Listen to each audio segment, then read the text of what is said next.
Condamné en novembre 2005 à payer 534 millions d'euros pour s'être entendus dans le cadre d'un Yalta visant à maintenir leur part de marché respective, les trois grands opérateurs français qui se partagent le pactole du téléphone mobile ont-ils vraiment fait amende honorable? Rien n'est moins sûr. Malgré la confirmation de la sanction en juillet 2007, Orange, SFR et Bouygues Télécom ne sont pas loin de récidiver, en reprenant en chœur le slogan TSF pour tout sauf Free. Lobbying intense, désinformation, intox, chose-trappe et pot de banane, retraçons ensemble les péripéties qui ont jalonné l'arrivée de Free dans l'univers impitoyable du mobile à travers les commentaires des opérateurs en place et de ce qu'on a rapporté, les médias.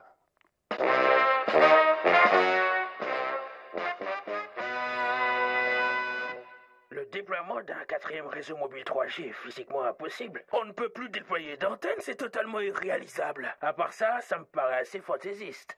Faux. En décembre 2011, la très respectable Autorité de régulation des communications électroniques et postes, aussi appelée l'ARCEP, constate que Free a déployé son réseau comme prévu.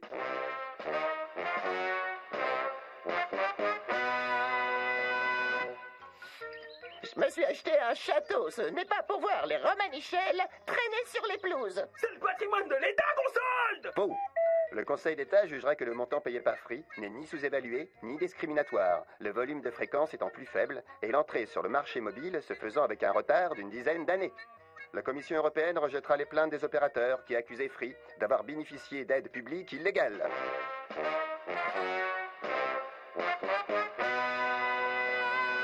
Un quatrième opérateur, s'il a une couverture nationale, ne fera pas baisser les prix, qui sont déjà parmi les plus bas d'Europe. Cela fait 9 ans que nous anticipons l'arrivée d'un quatrième opérateur. La guerre des prix existe déjà en France et les Français bénéficient déjà de prix parmi les plus bas d'Europe. Comment déployer un réseau très lourd en investissement et imaginer que les prix des communications vont baisser? Faux.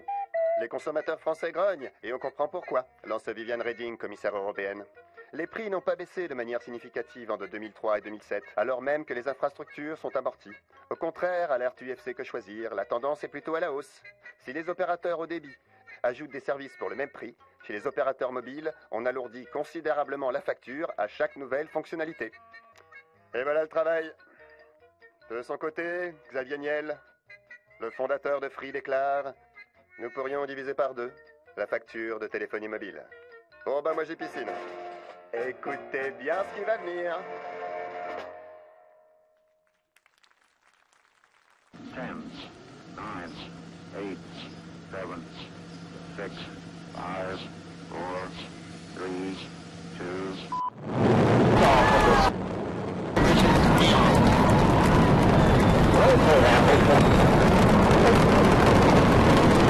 2... Bonjour.